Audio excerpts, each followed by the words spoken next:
CCU Orlando and Aikens Counseling Center present The Authentic Spiritual Journey, a weekly show featuring real and practical spiritual conversations from diverse perspectives here on the Experience of the Soul podcast channel.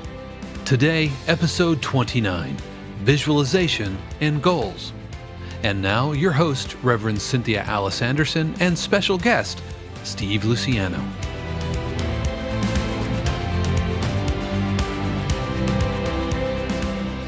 All right, welcome back. My name is Cynthia Alice. I am the host of The Authentic Spiritual Journey, and I'm here in 818 Studios with a couple of good friends, a couple of men that I both admire, respect, and just like to hang out with. And one is my producer who's here. Hey, this is Dave Croft. What is happening, everybody? Happy week 2 of 2019. That's right. Well, I should have said right away, Happy New Year. I know, Happy New Year. And then my special guest today is, again, also a friend, an incredible jazz musician, Mr. Steve Luciano. Hello, everyone. And I also would like to wish you a Happy New Year. Yay, yay. And I'm so happy to have Steve here because you're going to hear some really cool music today and also get to know him a little bit. And we are in a series. Those of you who've been tracking what we're doing here at the Authentic Spiritual Journey, or maybe go to CCU Orlando, know right where we are because you're in the thick of it. We just started a week ago a series called Dream Big Spiritual Goal Setting.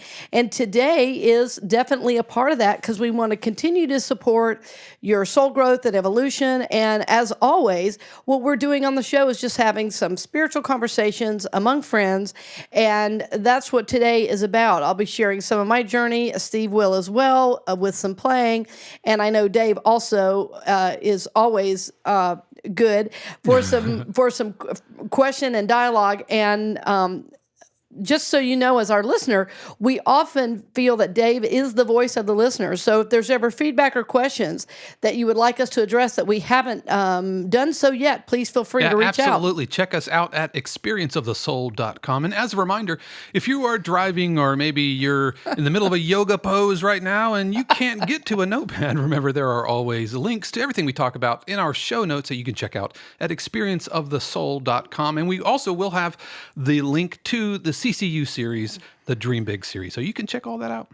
Yeah, we're having a lot of fun with that. And the work we're doing in this series is really a culmination of 3 years of work I have done, personally and professionally, ultimately. But mainly, it's about my personal spiritual journey and how that has moved me forward. And last week, we talked a lot about vision, and our topic for the podcast was a view from the mountaintop. And we even took you back to a place I visited as a child up in the mountains of North Carolina. And we talked about how to really get a vision for your life, we want to get a possible vision, the whole 360 vision of what's possible for us. So that's where we started last week. And I know many of you were working on this, and vision really is, who am I and what am I here to do and be?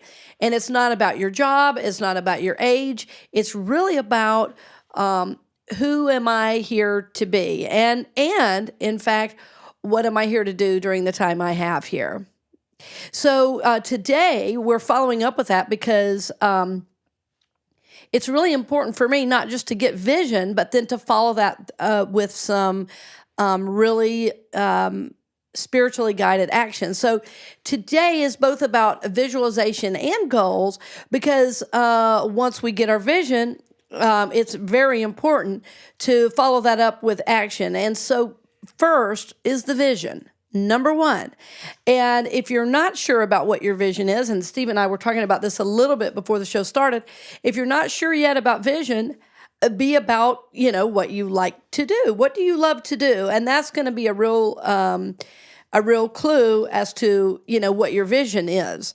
So give that some thought, do some journaling when you can, have some time unplugged and offline to really spend time on who am I, what am I here to do, and letting your joy drive that. So, and that, I mean, that's a great introduction to bringing Steve on, because you don't get to be a professional musician by just hanging out. Now, there was some practice, there was some vision involved, but I bet often, like so many musicians, Steve, and you can tell me what you think on this. A lot of musicians start out playing just because they love to play, and maybe at the beginning there's not a big vision. So, share a little bit with us about your story on that. Okay, so I mean, that would be. I'm pretty old now, so that would be going back a ways. That'd be going back a ways. Good. But when I think about this, because I teach on the college level at a couple of colleges, I'm an adjunct, right? And I didn't do that. I taught when I was young at a music store, before I really started working all the time as a musician. Right. So I have a little bit of experience there, but I really, since around 2001 is when I started to teach, where at least 50% of my income now is from teaching. So.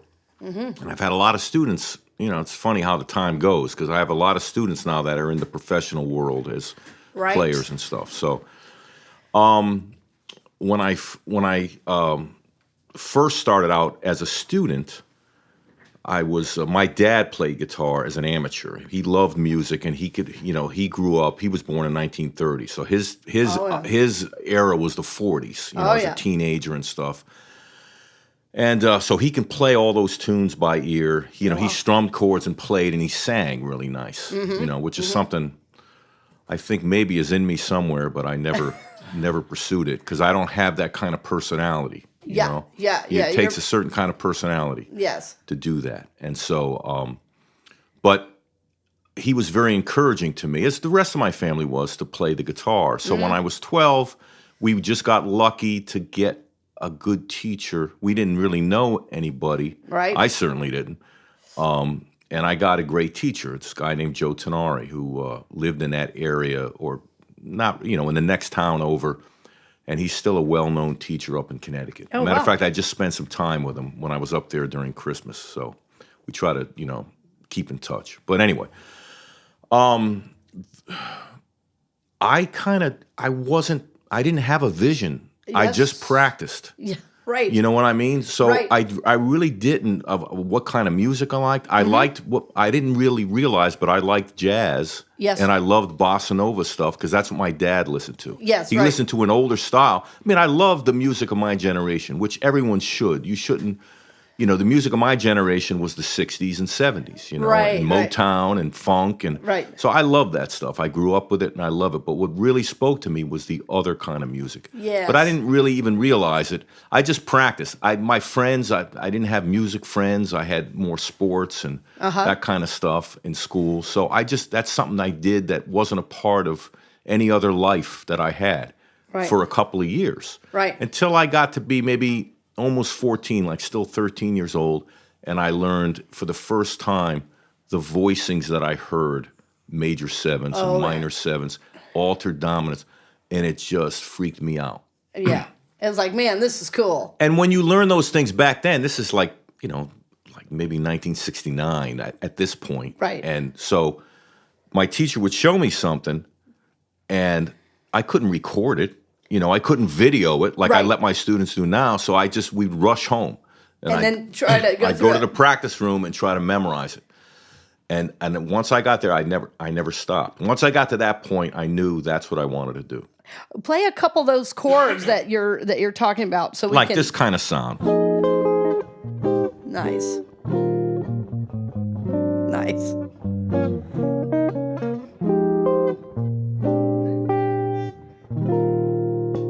That kind of sound. Beautiful. So I would play those chords over and over again until I had them mastered. So at that point, I knew this is what I want to do, because now I was doing something I heard.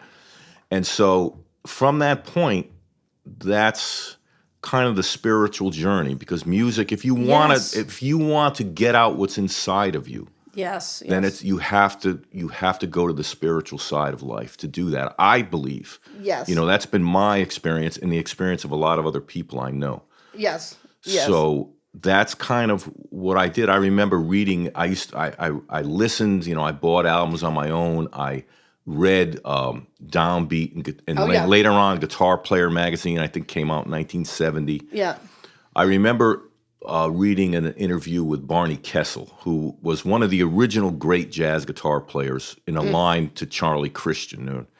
If you don't know who Charlie Christian was, he was really the first electric. Yeah. He played with Benny Goodman, and he Oh, played yeah. electric guitar, and he was a great player. And then the next generation of guys, which really was only a handful, of course, he was one of those guys. So he was one of the first great jazz guitar players, and he talked about that spiritual side. Yeah.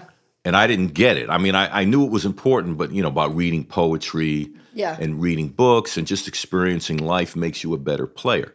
Yes. So I kind of intuitively knew that was true, but I didn't know how to go about doing that. And then I just, later on you realize, oh, it's just living your life that Yes. does that. Yes, and it also comes out. I mean, the reason it's so important is that it adds the richness to your playing, right? The understanding of life, because art, music, poetry, all of these things are actually what really matter in life. Exactly. And, Yes. these are the way we know a culture is through its art, through its music, through Right. its poetry, which, in my view, in today's world, has largely gotten lost. Partially because we're all so plugged in that the things that really define culture now are, I mean, they are the same, but those are really hidden. And it's one of the reasons I think I love jazz is because it's real time and involves soul. Real jazz to me is work of the soul, not only in its lyrics, in its lyricism as a music, but in its experience of it. Because, and we've talked about this before, that jazz, as a genre, you have to be able to shift and change in a way to listen to, tune in to what other players are doing, and maybe even head a different direction than you thought the tune was going, based on what's happening. Well, these are all life lessons. Oh, absolutely. The thing about, I tell students sometimes about jazz, or just when we talk about it, all music is spiritual. Yes, So yes. a couple of points on that, like I'll say sometimes to students, and I'm really talking to myself too, Yes. is, music obviously can make you happy. It can make you want to dance. It could make you nostalgic, when you think back, high school days, those kind of things. But even when you're young, and you don't have high school days yet, music is going to do those things. But have you ever listened to music and it made you cry? Yes. Or giving you goosebumps, Yes, giving you yes, shivers, yes. And if it hasn't yet, you need to keep searching, Yeah, keep looking, because keep listening. that's what you want to get in touch with. Yes. You want to get in touch with. That's a beautiful thing. It is. And so you want to get in touch with that. So that's kind of the journey, as most musicians are on. They want to get out. If you feel like you want to be an artist, Yes. that word is thrown around a lot today. And technically in the term of your recording artist or whatever, but in the real terms of it, that's something you don't always achieve. Right. You And know, that's it's exactly always right. always a struggle to maintain that, in my opinion. Yes, and I think the idea, as you're talking about, of real artistry has also kind of been lost. It's like you used to apprentice to do certain jobs. Yeah. If you were going in a certain trade, you were apprentice. So my dad was a jeweler and a diamond cutter. Well, he apprenticed to do that. Right.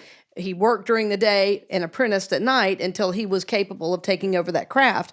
And as a minister, it's really funny because in my teaching of ministerial students, and I mentor several students, it's an interesting time because students largely think they don't need help.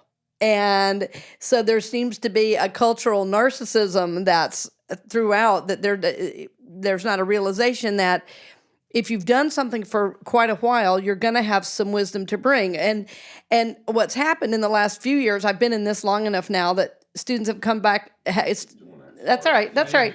You're good. I promise you're fine. Yeah, and students have come back and said, "Oh, hey, I want to ask you about that thing." So, but I think you're right. The idea of artistry, of I will call it apprenticing, of whatever you do in life as a craft, is important to nurture and honor with the time. And that's really exactly what we're talking about, because even though it's from a musical perspective, again, this is life. Yeah. This is life. And so what we've been talking about in this series a lot is about, visioning what's possible. And it sounds like at pretty young, you got a glimpse, of what you wanted to do and then set about doing it. So for many of us, we may have done that in certain areas and then gotten off track. And even when you are approaching life, even when you love what you do, I love what I do, you love what you do, there's still always ways we want to grow and expand. Absolutely. And so this is the idea that we don't want to become stagnant in our process, that we want to make sure that we are looking deeply at what's ours to do, that we are have a lot of, the word I like to use about this is we have a lot of consciousness around who am I, what am I here to do, and then we begin to live into that through, through our practice, through our goals. And then a big part of what I want to talk about today is through visualization. And visualization for me has been really, really important in moving my life forward in several ways. And I want to talk a little bit about my musical past with you here. It just seems like I should. That I remember when I was a kid, and I grew up around a lot of musicians, as you know, and when I was 15, I started directing the adult choir at church. And I didn't feel in any way capable to do this, but somebody said, hey, you can. And you can, and I'm going to show you the patterns. And my sister was the piano player, and she also played the organ and everything. And so I learned some real basics. Well, at 15, I started to glimpse the idea that maybe I could be a conductor, even though that thought had never entered my mind. I played piano, I played clarinet, I played saxophone, I played bassoon, I played the drums. And so I liked a lot of different things. Well, as I started thinking about conducting, I realized, well, actually that would really help me in my conducting because you have to know how to read, all the clefs and all the instruments and everything. And so it was at like about 15 that I got a glimpse that might be something I want to do. And from there, I began visualizing what might be next for me. And one of my goals was to meet the great orchestra. He was a great choral conductor, and at that time, he was conducting the Atlanta Symphony. His name was Robert Shaw. And he really made the Atlanta Symphony Chorale like very, very well known. And, I'd been to the orchestra as a kid. Well, within a year of me doing this this conducting thing for the choir, I met a woman who played in the Atlanta Symphony, and she became a friend of mine. And it was through through a musician connection. Well, as it turned out, I started going backstage with her, and I did in fact meet Robert Shaw. And I'm saying this only because like a year previously, the idea had not even been in my mind.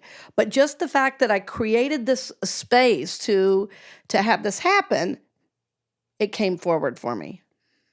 Yes, I've had experiences like that. I think everyone who does that visualization will have experiences like that. That's something for me that I'm just really in the last few years appreciating much more since being a part of CCU and listening to you. Yeah, thank you. I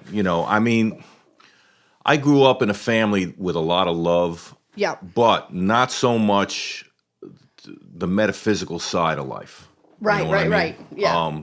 More kind of nuts and bolts things. Yes. So that was something that interested me when I got out on my own as a teenager and as a young man, but I didn't really know how to go about it. Right. So a lot of that stuff I kind of just fluffed off, that's just kind of new age stuff, Right. But there's so much truth to that visualization. For example, what helped me, the frustrating thing sometimes about being a jazz musician is, you have to practice. All musicians have to practice. If they want to be good at their instrument, they have to practice the physical side of the instrument. Absolutely, yeah. So that's just repetition. Mm-hmm. And then you have to practice the mental side of it, like learning your instrument, like learning, and on a guitar, learning the fingerboard. That's not anything physically. You really you have to think about it. Right. How to play on changes in jazz. You have to think about that stuff.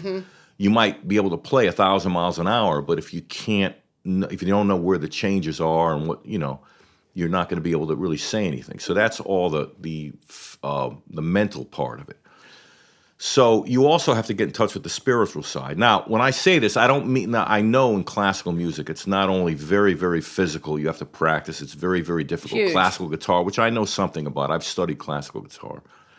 I know how difficult it is. That's how much I know about classical guitars. I know how difficult it is. It's, yes. Right.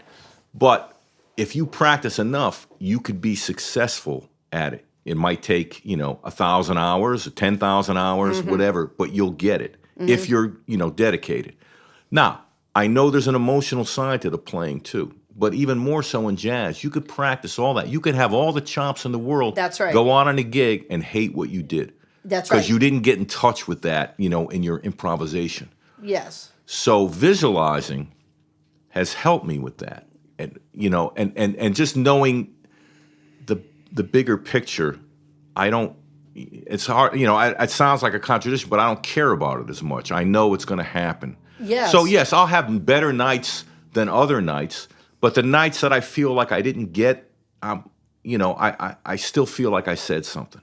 Yeah. You know what I mean? So I'm much more secure in what I do than I was in my 30s and, even 40s. Yes, well, the jazz musician Kenny Werner, who has a book I've shared with you a little bit about, I think its impact on me, called Effortless Mastery. He always calls those, the new right notes in your playing. So we're going to come back in just a few minutes with Steve Luciano, and we're going to hear him play something right after this.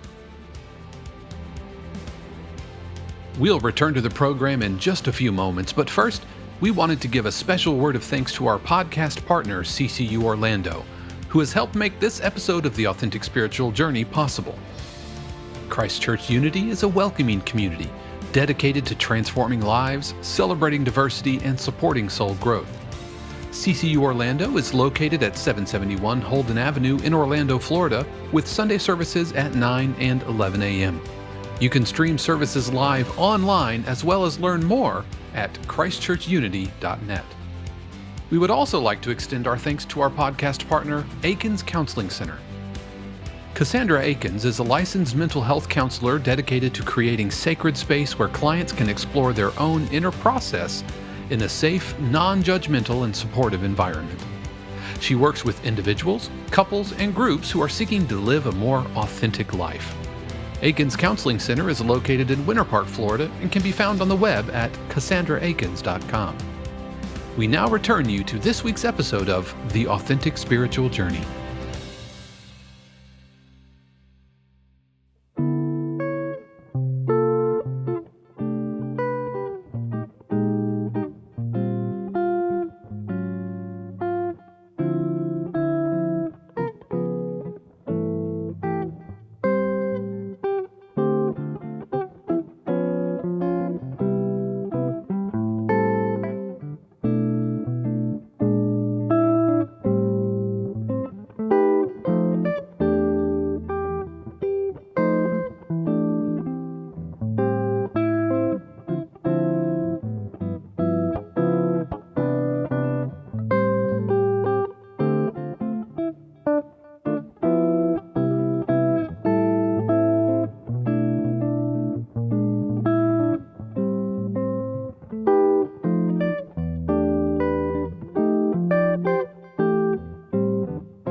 Nice.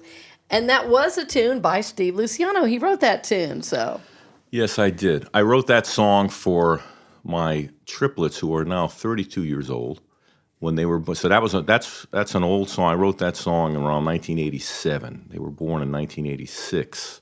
Wow. And there's lyrics to it, and we recorded it. Their mom was, at the time, was a professional singer, and she sang the lyrics, and we recorded that. And tell us how many kids you have. I forgot. Well, I have 5 kids. That's what I thought, yeah. I have Andrew, Christopher, and Julia, which I worked that into the lyric, those 3 names. Those were the triplets. The triplets. They're 32 years old now. They're all in Florida. In this, 2 of them are right in this general area, and my other son, Andrew, lives in Fort Myers. And then my wife and I have Dante, who just turned 20 the other day. He's at he's in University of Florida. He's a sophomore, and my youngest is 17. She'll be 18 in July of this year, and she's a senior in high school. That's Sophia. Oh, so, nice. And that's your youngest, that's senior my in youngest, high school. yes. Wow. God, that's amazing, huh?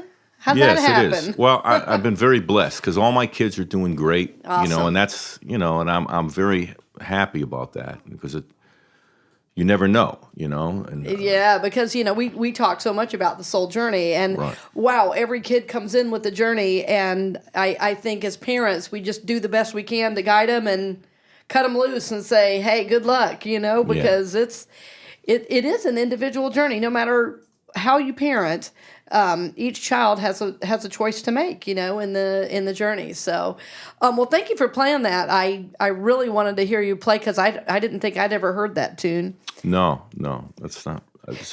A lot of these tunes, I don't really even do them as guitar solos like that. So, it's kind of fun to work them out. Yeah. Well, I do want to hear a little bit more about your journey because I know you have been on a spiritual journey, and I know it's really changed and shifted, over the years, like it does for so many of us, especially, as you were talking so much about the spirituality be connected to your work, but it's also, wouldn't you say, I mean, I know it is for me, way bigger than what I do for a living, my spirituality. Oh, absolutely. Yes. Yeah. Yes.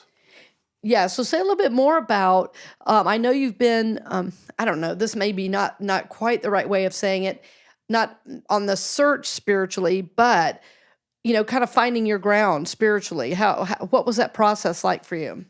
Well, as I said before, as a teenager, a young man, I knew that to really be successful in what I wanted to do, to get in touch with the feelings I wanted to get in touch with, I had to think of, a higher power, something greater than ourselves. And I know, obviously, I'm not unique in that, but I didn't know how to go about it. It was important to me to find it. Now, I was raised a Catholic in a pretty religious family. Like we went to, I had catechism and CYO. My mother had a difficult relationship with the church because she believed the Catholic Church. We had priests in her family, and she believed it was true.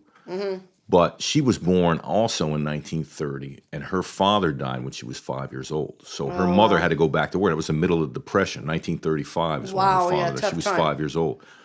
So part of the time, which a lot of people did back in those days, when family couldn't help out because her mom was on the road and stuff, she was in the clothing business, and she lived in the convent. And the nuns were mean to her. Had her like beating carpets and like yelling, just working her like a slave. Yeah, exactly. That is not uncommon. As you know. And I know she didn't want us to go to Catholic school or anything like that because of that. Right. But she couldn't also bring herself to leave the church. I bet. Well, so we grew up. My father was religious in his way, but he went to church and stuff. So I grew up believing that the Catholic religion was the true religion. Until I got to be a teenager and started to think for myself. Yes.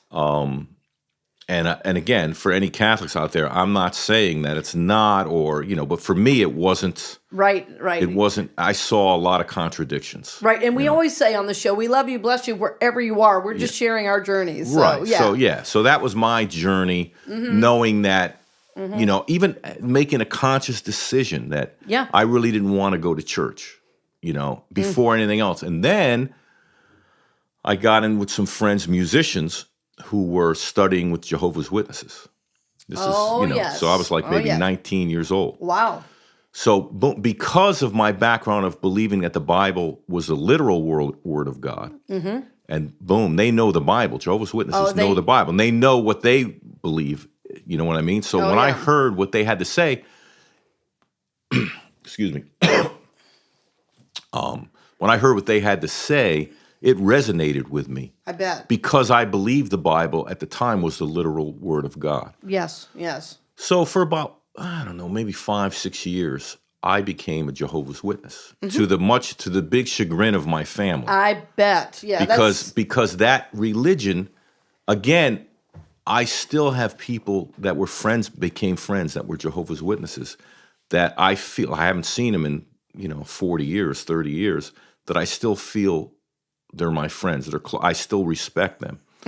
But that religion is, they would quote a scripture, and I don't know where it is. I know it's in the Gospels where Jesus said, I came to cause division. Oh, yes. In a family, between a father and a son, to a young wife against her mother-in-law, and on and on. And they would say, your family, because they don't believe in celebrating birthdays or Christmas. Right, yes. And that, I was fine with that. My family wasn't. But, all the scripture stuff appealed to me. Daniel's dream. Yeah. I think it's chapter 3, Revelation, was it 20, which talks about Armageddon. They tie that all. It was like, whoa, it all made sense to me. Yes, you know what I mean? Yes. Well, and in Catholicism, very often you don't have a strong knowledge of the Bible. The priests exactly. do. The priests do. My father took me. I had debates with the Jesuits. Here I am, some like snot-nosed 19-year-old kid debating a Jesuit priest, and being like snotty about it. You know what I mean? When you're a kid, you don't know. You don't know. Yeah. So anyway, but he couldn't answer. He couldn't show me any difference. At the time. Right. But the other thing about Jehovah's Witnesses is they have a dogma. A very strong dogma. Yes, and when do. you have that, in my opinion, it's hard not for everyone to be judgmental, even in a passive kind of way. Yes. Oh, that person's not doing it. I saw people get this fellowship because they couldn't give up smoking. Yes. You know what I mean? Because they had the thing with smoke, the body's a temple. It was like kind of a Mormon thing, like, I mean, I never smoked, so I never had that problem. But after a few years of doing it, I was on like a fast track. I was giving talks. I gave a couple of hour talks, and when I was in my early 20s and stuff, And when you're a kid, you kind of like that stuff. You feel like you're the golden boy. Oh, everybody's, paying listening attention to me or yeah, whatever. yeah, right. So I got kind of, but I lost the real journey. Ironically, I stopped really studying the guitar. Felt like the end of the world is coming. That's another thing, that they. Well, the fear. The fear of the end. I felt like I had the weight of the world on my shoulders because I believed that really the end was near. Yes. You know what I mean? So I mean, and again, I don't regret any. It shaped who I am today. But after a few years of it, I realized this is not the path I want to be on.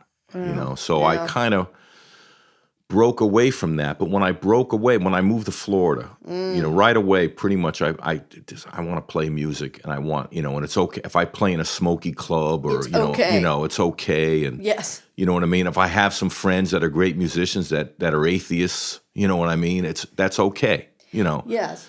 Well, ultimately, the music becomes the spirituality among right. in that setting. So getting back into music gave me that real spiritual sense again, which I had lost. Yes. And again, it's nothing against the people. I got it. It just wasn't a path for me, and the dogma turned out not really to be true. So yes, and I want to just pause to say one thing here, because if you're a listener, and so many of our listeners are from around the world, and we've talked many, many times over the course of the show, because we're always talking about our journey, and this is a pretty consistent theme, both with us and with our with us as the hosts and our guests, with our listeners, because so many of us have had sometimes their childhood or early adult experiences where the church of our childhood just doesn't hold in terms of our adult life experience, because like you're saying about the judgment piece, we find that the people that have been judged harshly by the church are in fact God-loving, I would even use the word God-fearing individuals who want to live a spiritual life, but for whatever reason that particular dogma is not a fit for their journey. Well, if you are in the dogma, then you judge that person as wrong or going to hell. But in fact, they could be the most spiritual person you know, but because you're so locked in with a certain set of beliefs, you don't have room to experience their spirituality. So most of our listeners, I would venture to say, are in fact more spiritual than religious. And by that we mean are following their own journey, which is, again, really back to what this whole show itself is about, the whole podcast. It's about what is our authentic spiritual journey, not judging any part of it. And like you say, acknowledging those people that were there for you on the journey, and you still do, but your journey moved you forward, in a different way. Sure, exactly. But, ironically, getting in touch now with music kind of got me away from spirituality because I was so turned off to organized religion. I bet. So I had people, like being in the South now, that was new to me being in the South. I bet. I would have people preach to me from, American Protestant religions, different ones. Sure, Baptist, Methodist, yeah. And I was just not having any of it. It was like, no thanks, I'm good. Yeah, exactly. So, my that time of my life, brought me to experiment with other things that maybe aren't as healthy either. Sure. But again, it took me finally to, once my kids, my triplets were born. Yes. Then I kind of turned back. That shifted, yeah. It shifted and, tried to get back on track. I had, a lot of stability in my life at that time. Mm-hmm. And, but then like any kind of thing, life, I went through a divorce and that kind of shook things up. I got back into being a bachelor again, and, right. And that was a crazy journey for a couple of years. And I bet. But got back on track, met my wife, been married now for over 25 years. Yeah. And really, like I say, it was a blessing to get, I never did a church gig as a musician in my life until around 2006, I believe, and I played in a church in the Villages. Oh, We yeah. called it Church Light because it was a non-denominational thing. And it was, nice music. It was more classical. The conductor was more of that kind of thing, the music director. And they would have different, like a preacher come in one week, a Catholic priest come in one week, but it was nothing. Yeah. It was, it bugged me because they were really saying nothing. You know what I mean? Right. So then I started thinking about that. Then I got a gig for, because that was kind of far to drive, and I got a close gig. It was like 6 minutes from my house at a Southern Baptist church. And it was like rock and roll, like. Yeah, and then the music minister was a great guy. He was a really nice guy, and he just wanted me to solo. I loved it. It was fun. Yeah, come have fun. But the minister was, very dogmatic, uptight, wouldn't look at you in the face when he shook your hand. Kind of guy. Would talk about politics, his brand of politics. Oh, yes. Oh, yeah. I only did that for a few weeks. And then Barry Smith called me, who was the drummer at the time At in CCU. He said, hey, we need a guitar every once in a while. And the first time I went and I heard you talk, it was like it resonated. I didn't know if it was right. I never knew that. Yeah, well, I'm telling truth. It telling the truth resonated here. to me. It was like, this is what I want to hear. Yeah. And not in the way of, you're making it easy for me, because we've talked about this. We have. True spirituality in this way is not an easy thing. Yes, But it was something that resonated with me. Yes. And that was in 2010, so it's 2019 now. Wow, so it has been 9 years that you've been there. Wow, Yeah. and nearly every week. I mean, I think sometimes I miss more Sundays than you do. So you and Dave. Yeah, and me coming into CCU is not unlike that story, because Steve gave my number, or a drummer gave me your number. Right, exactly. And it was just like, hey, they need a drummer. And it's the exact same thing, Steve. I kind of showed up. I was like, it's kind of a gig. I've done church gigs all my life. And then I was like, whoa, wait a minute. Everybody here seems pretty awesome and is super nice and genuine, Yeah. and this feels different, and it's not like the normal church things. And again, I'm not bagging on any church I've ever played at before, but there's definitely something unique about CCU. So Steve, my is. journey is very similar to yours. Yeah. Yes. Well, and I think both of you have been on and still are. I think I would say all three of us are still on that spiritual journey. There's no completing it. And I just want to get to a little bit about goals at the end today, because really we're talking all around it, which is, the goal is to be on a path. The goal is to find a spiritual path that works for you, that supports you, in then living your gifts in the world. And Steve does that most definitely. Dave as well is one of the reasons I love them in the work that they do, but also just in who they are in the world. And so, friends, as you're thinking about all the things we've been talking about, the visualization, even from last week, the vision work, with the visualization and with the vision work, become then the concrete goals of how am I going to move forward, on this journey. And the amazing thing is intention is so strong that as you're open to shifting and changing and moving on the journey, Spirit does provide opportunities for you. And I've never quoted Charles Darwin, but I'm going to today.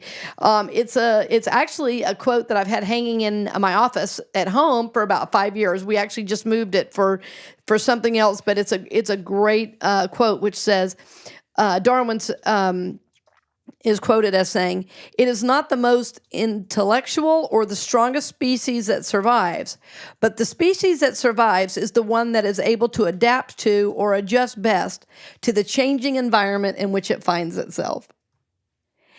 And I feel on the journey, we are experiencing change at a rapid level. We are agents of change in our own life, and really the ones that are again, this is my view and the people I know, the people that are able to adapt as the environment challenges them are the ones that I would call, for lack of a better word, successful on the journey. Because here's life and here's an opportunity, and it's like, well, we're holding a consciousness, we're holding a vision, and something happens. How do we respond to that? What do we do with that? And then how do we decide then to move forward to move forward? So that's really the goal piece is, I'm looking at what's happening. I'm responding to change. I'm responding to life on life's terms, but I'm still moving forward steadily based on the vision that I have for my life, based on what I'm visualizing, and seeing that Spirit presents these opportunities to help me move forward, and sometimes to even shift my direction, right? Because sometimes we move forward and we think we're right on track with Spirit, and we say, uh-oh, I need to shift and change. And I would say that's as important part of the journey as it is setting an intention in the first place. I'm sure for you and musically, maybe where you thought you were headed, sometimes those things shift and change. Oh, absolutely. Absolutely. My journey in music has, I studied jazz and that's what I love, but I've played all kinds of music and enjoyed playing some stuff that had nothing to do with jazz, but still was this, you had to bring skill to the table to be able to do it. And, you have to shift and change to do that. There's some musicians, there are not many of them who are great musicians who I know who don't want to do that. That's right. Me too. Who don't want to do that. And that's fine. That's I was always fine with doing that. Because I think I always thought of myself as just, and it's kind of an antiquated thing now. It's kind of going out of style in today's world. But I wanted to be a musician for hire. Yes, you know what I mean. That's awesome. That's kind of a generation now. It's not the new generation. That's a different thing now. It's not. You can't make a living just playing your instrument the way I was able to make a living in my career. Mm-hmm. Well, and now, and your career shifted now, like you said, to doing a lot of teaching as well. Exactly. Yeah. But so what I've done, spiritually, which I've found through, CCU, which I know now is the truth, is affirmation and meditation. Absolutely. That's the And whole so, thing. and that's a hard thing to do. Yeah. To meditate is hard. Yes. You know, it takes effort, and to try to clear your mind, it's a process, and also to believe in and to believe in affirmations, Yes. which for me was hard. I Yeah. believe it, but it wasn't an easy truth to come to. Right, right. And when you're speaking of affirmation, one of the things we teach at CCU and in the whole Unity movement is an affirmation is simply a statement of truth from the highest realm. So, and in the coming weeks, we're going to talk a little bit more about it. But just today, I want to give you something, especially if there's a really strong aspect of your vision or goal that you're trying to bring forward.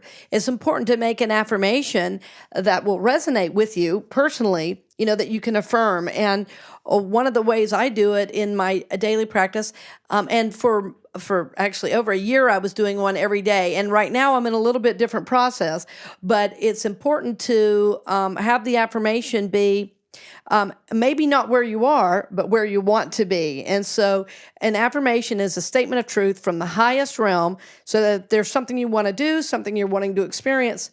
You're stating it as if you already have it. And so being in that affirmative environment, what it does is it shifts your own thinking. Believe it or not, it makes new connections in your brain. I've learned a lot about this recently, so that you are literally, like Charles Fillmore, Unity's co-founder, says, it's sweeping away the cobwebs of the mind to deny any negative power, and then affirming the truth is a really important aspect to bringing that forward. So, friends, we do encourage you on the journey to both vision, the highest possible vision for your life, and then begin to visualize those things you want to bring forward, setting goals along the way, and looking for signposts as spirit guides, as spirit directs. You will be guided when to shift, when to change, and then adapt to change well, and then finally affirming what it is that you're wanting to bring forth. So thank you again for joining us. I know you join me in honoring Steve and his incredible talent and journey with us. So we bless you on the journey, dear friends, and we hope to see you next week. Hey, Steve, do you have a tune to take us out? Sure, Dave, I do. This one is a little newer. I don't even have a title for it. We were talking about changes, and they're just kind of a set of changes that I liked. Ah, that could be the name. Yeah. Changes that I like. Here are some chords I dig.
Yeah. Very nice. We'll see you next week.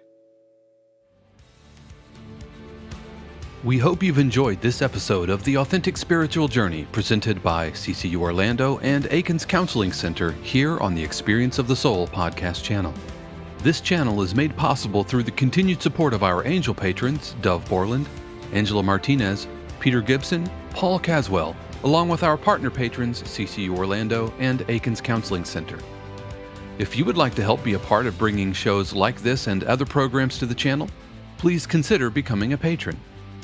For information, episode show notes, and details about our other shows on the channel, head over to experienceofthesoul.com. And if you enjoyed this program, you can help spread the word by leaving a 5-star review on Apple Podcast, Google Play, Stitcher, or the podcast platform of your choice.